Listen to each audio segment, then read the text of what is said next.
পরিমাপ এবং শারীরশিক্ষায় কী গুরুত্ব রয়েছে সেটা নিয়ে। তো প্রথমে যেটা বলব যে অভীক্ষা হলো একবার কার্যক্রম। তোমরা দেখেছো ফুটবল খেলার এবিলিটি টেস্টের জন্য এক ধরনের টেস্ট নেওয়া হয়।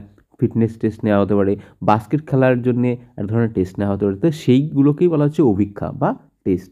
তাহলে এই অভীক্ষা হলো একবার কার্যক্রম যার দ্বারা কোনো বিশেষ কার্য সম্পাদন করার জন্য কোনো ব্যক্তির প্রয়োজনীয় সক্ষমতা যাচাই করছে যে তার মধ্যে স্ট্রেংথ, পাওয়ার, এজিলিটি, তারপরে স্কিল, এবিলিটি কতটা আছে সেই সক্ষমতা যাচাই করার জন্য আমরা কী করছি কিছু তথ্য কী করছি সেই তথ্যগুলো সংগ্রহ করছি এবং তার মধ্যে থেকে আমরা যাচাই করছি সেই ইভেন্টের জন্য সে উপযুক্ত কিনা।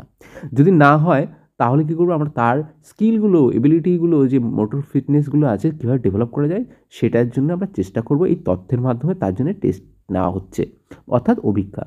যার দ্বারা কী বলছে যে দক্ষতা পরিমাপ করা হয় এবং তথ্য সংগ্রহ করা হয়। আবার অন্যভাবে বলা যায় যে শারীরশিক্ষা ক্ষেত্রে আমরা সাধারণত কোনো বিশেষ গুণ বা আচরণের সাপেক্ষে ব্যক্তি স্বাতন্ত্র্যতার স্তর পরিমাপের উদ্দেশ্যে অভীক্ষাগুলি ব্যবহার করে থাকি। দেখা গেলো একটা নবিশ যেটা রয়েছে যে প্রথমে শিখতে এসে তার যে এবিলিটি হবে একজন এলিট যে স্পোর্টসম্যান রয়েছে তার এবিলিটি আলাদা হতে পারে এবং তাকে আরও কীভাবে উন্নত করা যেতে পারে তার মাধ্যমে আমরা কী করতে পারি যে টেস্টের মাধ্যমে কিন্তু মেজারমেন্ট করতে পারি। অভীক্ষাগুলি ব্যবহারের দ্বারা আমরা যে সকল তথ্য সংগ্রহ করি সেগুলিকে পরবর্তীকালে বিশ্লেষণ করব এবং পর্যালোচনার মাধ্যমে সঠিক সিদ্ধান্তে পৌঁছাবো। এর জন্যেই আমরা কিন্তু টেস্ট আর মেজারমেন্টটাকে নিয়ে থাকি। তাই সহজে বলা যায় অভীক্ষাগুলি মূল্যায়নের সাহায্যকারী যন্ত্র থাকবে। এক ধরনের যন্ত্র হতে পারে, দেখা গেলো মাসেলের স্ট্রেংথ মাপার জন্য যন্ত্র ব্যবহার হতে পারে। তারপরে মাসেলের যে গ্রিথ সেটার জন্য একটা যন্ত্র ব্যবহার করা যেতে পারে। বস্তু আমাদের কী কী ইকুইপমেন্ট দরকার সেগুলো দরকার এবং কর্মসূচি কী কী কর্মসূচি থাকবে, কীভাবে আমরা অ্যারেঞ্জ করব, যে একটা টেস্ট কীভাবে অ্যারেঞ্জ করব, কতজন লোক থাকবে, কাকে কীভাবে সাহায্য করবে, কীভাবে আমরা কৌশলগুলোকে প্রদর্শন করব, কীভাবে টেস্ট মেজারমেন্ট করার জন্য যে টেকনিকগুলো হবে সমস্ত কিন্তু এখানে কিন্তু বর্ণনা করা থাকবে। নেক্সট বস্তুকে কোনো স্বীকৃতি নিয়মাবলীর সাপেক্ষে সংখ্যার দ্বারা প্রকাশ করা। তাহলে পরিমাপ তার কত স্কোর হলো সেটা নিয়ে আমরা কিন্তু এখানে আলোচনা করি। অর্থাৎ পরিমাপ হলো তথ্য সংগ্রহ করে তার মধ্যে সিদ্ধান্ত গ্রহণ করা, যেমন ভালো হতে পারে, খারাপ হতে পারে বা এক্সেলেন্ট হতে পারে। ঠিক আছে, এটা হচ্ছে পরিমাপ। নেক্সট হচ্ছে শারীরশিক্ষা ও ক্রিয়াক্ষেত্রে অভীক্ষা, পরিমাপ এবং মূল্যায়নের প্রয়োজনীয়তা ও গুরুত্বগুলি কী কী থাকে সেটা নিয়ে আলোচনা করছি। প্রথমে যেটা থাকবে সেটা হচ্ছে শিক্ষার্থীদের পেশনা বৃদ্ধি করা। কোনো শিক্ষার্থী যখন যে কোনো কোর্সে আসবে তাকে প্রথমেই মোটিভেট করতে হবে যে সেই ইভেন্টে তার যাতে হায়েস্ট পারফরমেন্স যাতে থাকে এবং তার জন্যে যা যা করণীয় সেটা কে করতে সাহায্য করে শারীরশিক্ষায় যে অভীক্ষা টেস্টের মাধ্যমে পরিমাপ করে থাকি যে ভালো মন্দ এগুলো এবং মূল্যায়ন করে থাকি, হ্যাঁ, যে সে এই জন্যে উপযুক্ত কিনা এবং তার ভবিষ্যৎ কী হতে পারে সমস্ত কিছু এইখানেই রয়েছে। তাই বলেছে শিক্ষার্থীরা যদি শিক্ষণ কার্যে পেশনা হারিয়ে ফেলে, তাদের মধ্যে যে মোটিভেশন হারিয়ে ফেলে, তবে শিক্ষণ প্রক্রিয়া অগ্রগতি ব্যাহত হয়, অর্থাৎ সেটা ধীর হয়ে যায়। তাই শিক্ষার্থীদের আগ্রহ ও পেশনা বৃদ্ধি করার জন্য শিক্ষক মহাশয় বিভিন্ন অভীক্ষা এবং পরিমাপ ব্যবহার করে থাকেন। অভীক্ষাগুলি শিক্ষার্থীদের মধ্যে উচ্চমাত্রার আগ্রহ সৃষ্টি করে। অভীক্ষায় অংশগ্রহণের মাধ্যমে শিক্ষার্থীরা যখন বুঝতে পারে সে তাদের যে ইভেন্টগুলো আছে তাদের সেখানে অগ্রগতি হচ্ছে, তখন তারা পেশনা লাভ করে এবং সেখানেই তারা কিন্তু মোটিভেট হয়ে ভালো পারফরমেন্স প্রদর্শন করতে পারে। শিক্ষার্থীদের বর্তমান অবস্থা যাচাই করা। দেখা গেলো ৩ মাস আগে একটা ছেলে বা একটা মেয়ে বা স্পোর্টসম্যান কী করেছিল যে খেলা ছেড়ে দিয়েছে। এখন তার যে স্পোর্টস পারফরমেন্স সেটা কিন্তু এখন ভালো না থাকতে পারে। তার মধ্যে আমরা বুঝে নিতে পারবো যে টেস্ট অ্যান্ড মেজারমেন্টের মাধ্যমে যে তার স্কিল কতটা আছে, তার এন্ডুরেন্স কতটা আছে, এবিলিটি কতটা আছে, ফ্লেক্সিবিলিটি কতটা আছে। তাই বলেছি শিক্ষার্থীদের বর্তমান অবস্থা যাচাই করা যায় কিন্তু এর মাধ্যমে। বলেছি দেখো ভালো করে যে শারীর শিক্ষক বা প্রশিক্ষকদের একটি গুরুত্বপূর্ণ প্রয়োজনীয় কাজ হলো শিক্ষার্থী ও দলের খেলোয়াড়দের বর্তমান অবস্থা যাচাই করা। শুধু শিক্ষার্থী তথা খেলোয়াড়দের স্বাস্থ্য, সক্ষমতা, স্কিল, দক্ষতা, হ্যাঁ, ভিত্তিতে এই অবস্থা যাচাই করা হয়। স্বাস্থ্যের কিছু চিহ্নিতকরণ উপাদান ভিত্তিতে স্বাস্থ্যের অবস্থা যাচাই করা হয়। এই উপাদানগুলো হচ্ছে হৃদস্পন্দন, রক্তচাপ, রক্তের উপাদান, হিমোগ্লোবিন কতটা আছে, রক্ত শর্করা কতটা আছে, লিপিড কতটা আছে, কোলেস্টেরল কত আছে, হ্যাঁ, মূত্রের পরীক্ষা, এগুলির মাধ্যমে শিক্ষার্থীর বর্তমান অবস্থা কিন্তু যাচাই করা যায়। উপাদান যেমন হচ্ছে শক্তি, সহনশীলতা, সক্ষমতা, গতি প্রভৃতি পরিমাপের দ্বারা শারীরিক সক্ষমতা যাচাই করা যায়। অপরদিকে ক্রিয়া নিপুণতা পরিমাপ করার জন্য সুনির্দিষ্ট ক্রিয়ার আদর্শ অভীক্ষা ব্যবহার করা হয়। স্বাস্থ্যের কিছু চিহ্নিতকরণ উপাদানের ভিত্তিতে স্বাস্থ্যের অবস্থা যাচাই করা হয়। এগুলো হতে পারে ক্রীড়াবিদের নির্বাচন, কে কোন পোস্টের জন্য উপযুক্ত আমরা টেস্ট নিতে পারি। টেস্ট বা অভীক্ষার মাধ্যমে কিন্তু আমরা এটা কিন্তু যাচাই করে নিতে পারি এবং সেই খেলার সেই উপযুক্ত কিনা সেটাও কিন্তু নির্বাচন হয়ে থাকে এর মাধ্যমে, টেস্টের মাধ্যমে। দেখা গেলো কেউ জিমন্যাস্টিক শিখবে, তার কতটা ব্যালেন্সের এবিলিটি আছে, ফ্লেক্সিবিলিটি আছে, এটা না হলে তো হবে না। আবার কেউ যদি ওয়েট লিফটিং করে তার বডি স্ট্রাকচার এটাও কিন্তু নির্বাচনের উপর কিন্তু অভীক্ষার মধ্যেই পড়ে। ঠিক আছে? তারপর হচ্ছে ক্রীড়াক্ষেত্রে প্রয়োজন সর্বোত্তম নিপুণতা ও দক্ষতা সম্পূর্ণ ক্রীড়াবিদদের বাছাই করার জন্য পরিমাপ এবং মূল্যায়ন। পরিমাপ এবং মূল্যায়ন অবশ্যই ব্যবহার করা হয়। সাধারণত বিদ্যালয়, মহাবিদ্যালয়, বিশ্ববিদ্যালয়ে দল গঠনের জন্য বিভিন্ন অভিজ্ঞার সাহায্য গ্রহণ করা হয়। ঠিক আছে? যেমন হচ্ছে গিয়ে আফার যে টেস্ট আছে সেখানে দেখবে যে ফ্লেক্সিবিলিটি, এজিলিটি, হ্যাঁ? এন্ডুরেন্স, পাওয়ার কতটা আছে, এগুলো কিন্তু সমস্ত টেস্ট অ্যান্ড মেজার মাধ্যমে গ্রহণ করা হয়। এছাড়া যেটা বলবো যে কেয়ার নির্বাচনের ক্ষেত্রে অনেক কিছু নির্বাচন করা হয়, যেটা জেনেটিক, তারপর হচ্ছে তার হাইট, তার বডি স্ট্রাকচার, তার মোটিভেশন কতটা রয়েছে, তার মধ্যে কতটা ফ্যাটিক রয়েছে কোনো একটা ইভেন্টে পার্টিসিপেট করার পর, সমস্ত কিন্তু এই সমস্ত কিছুই কিন্তু এই ক্রীড়া নির্বাচনের উপরে নির্ভর করে, যেখানে আমরা কী করছি, বেস করে রয়েছি যে টেস্ট অ্যান্ড মেজারমেন্টের উপরে। নেক্সট হচ্ছে প্রশিক্ষণের প্রভাব ও কার্যকারিতা যাচাই করা। কোনো একটা প্রশিক্ষণ কতটা হলো, 3 মাস প্রশিক্ষণ দেওয়া হলো, তারপর কতটা তার মানে উন্নতি হয়েছে বা কতটা অ্যাডাপ্টেশন এসেছে, সমস্ত কিছু কিন্তু আমরা কী করে মেজারমেন্ট করতে পারি, টেস্ট অ্যান্ড মেজারমেন্টের মাধ্যমে। বলেছে ক্রীড়া প্রশিক্ষণ এবং শারীরিক সক্ষমতা কর্মসূচির প্রভাব বা কার্যকারিতা যাচাই করার জন্য অভিক্ষা এবং পরিমাপ ব্যবহার না করলে কিন্তু চলে না। নির্দিষ্ট দিন বা মাসব্যাপী প্রশিক্ষণ বা শারীরিক সক্ষমতা কর্মসূচি পরিচালনার পর তার প্রভাব বা ফলাফল যাচাই করতে হলে শারীর শিক্ষক এবং প্রশিক্ষকগণ যারা রয়েছে তারা কী করে বিভিন্ন অভিজ্ঞার সাহায্য নিয়ে থাকে, হেল্প নিয়ে থাকে, এবং সে তার মাধ্যমে কী করবে, তার যে কতটা অগ্রগতি হয়েছে সেটা কিন্তু যাচাই করা যেতে পারে। বলছে শিক্ষার্থী বা খেলোয়াড়দের উপর অভিক্ষা পরিচালনা করে শিক্ষক এবং প্রশিক্ষণ তাদের সুনির্দিষ্ট গ্রেড প্রদান করে, ABCD দিতে পারে, বা কে কত স্কোর করলো সেটাও দিতে পারে।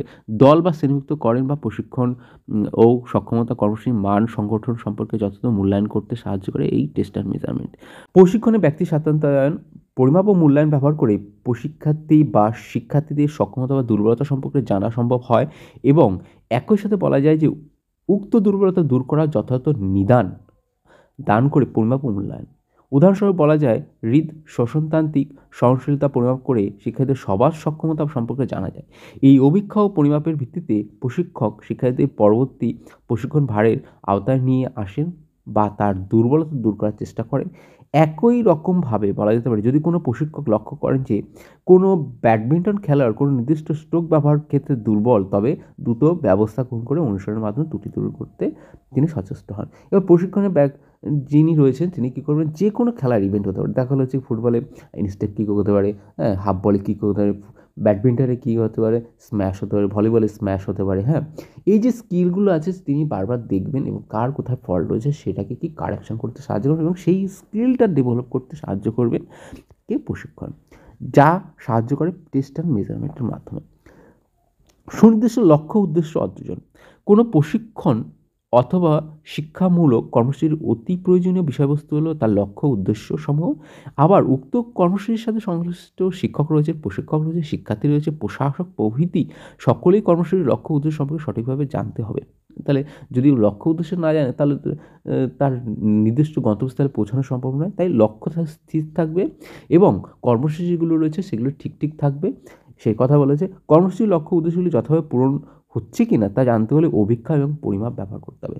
যে আমার লক্ষ্য রয়েছে কি, যে আমি অ্যাথলেটিক্স হিসাবে আমি অলিম্পিকে পার্টিসিপেট করবো, এবং কতটা আমাকে ডেভেলপ করতে হবে স্কিল, কতটা ফ্লেক্সিবিলিটি, এই যে যা রয়েছে মোট স্কিল যেগুলো রয়েছে, বা কী করলে আমি অলিম্পিকে ফার্স্ট পজিশন পাবো, তার সমস্ত কিছু অভিক্ষার মাধ্যমে কিন্তু আমরা জানতে পারি যে কোথায় ত্রুটি রয়েছে, কীভাবে আমি সেটাকে অ্যাচিভমেন্ট করবো, যা হচ্ছে কি এই পরিমাপ, মূল্যায়ন এবং এই মূল্যায়নের যা হচ্ছে অভিক্ষা, পরিমাপ এবং মূল্যায়ন ভিত্তিতে কিন্তু আমরা এটা যাচাই করতে পারি। উন্নয়নের বিষয়ে অধ্যয়ন, যেটা বলছে ক্রীড়াবিদের অগ্রগতি,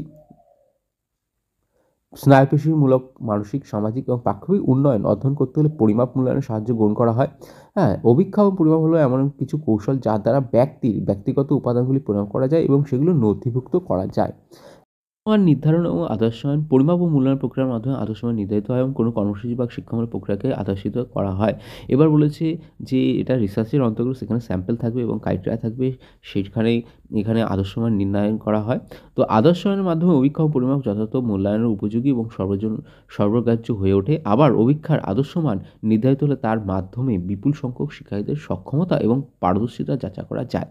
মনে রাখা দরকার যে কোনো অভিক্ষার আদর্শ মান নির্ধারণ করতে হলে প্রচুর সংখ্যক নমুনার পরিমাপগত তথ্য সংগ্রহ করা দরকার।